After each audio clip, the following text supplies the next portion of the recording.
Hey, it's Mark Lanier with your video thought for the day.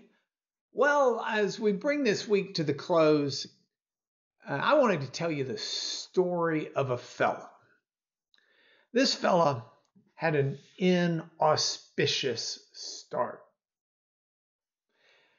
His mother killed her second husband, and then, in an act of incest, married her own uncle, who becomes the stepfather to this fella.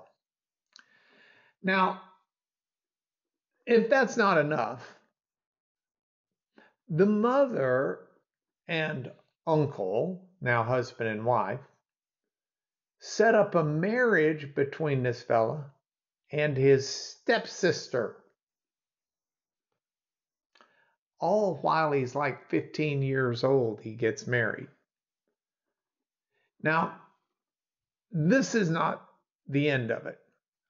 The mother then kills, or has assassinated, has killed her husband. I guess this is her third husband, and manipulates things so that her son, who's now 16 years old, becomes the emperor of the Roman Empire.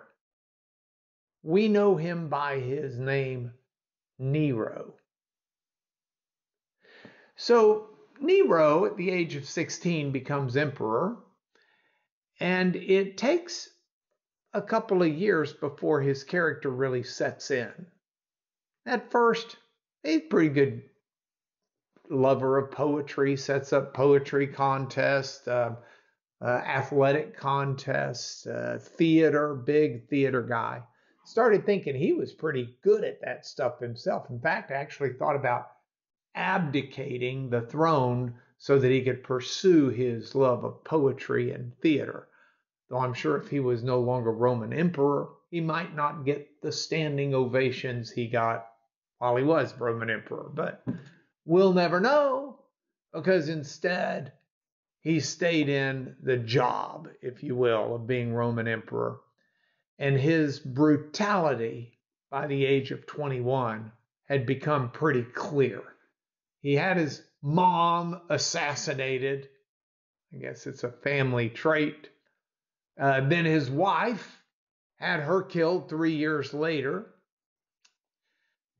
And while all of this is going on, you have the Apostle Paul arrested. You have Paul in a likely Roman prison for a while. And ultimately, Paul will get beheaded under the authority of Nero.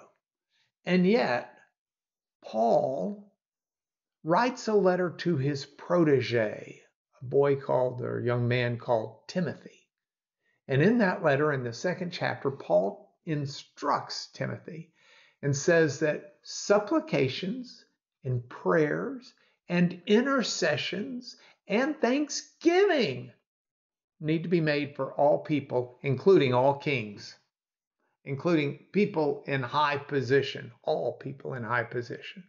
Why on earth Paul would want Timothy to be praying for this goober of an emperor, this unethical, bad policy, tyrant, murderer, is beyond me. But I will tell you this. It tells me I need to be praying for everybody. True confessions. My prayer list typically are friends and family and people who ask for my prayers. But my prayer list is, Jesus says we should be loving our enemies and praying for those who persecute us.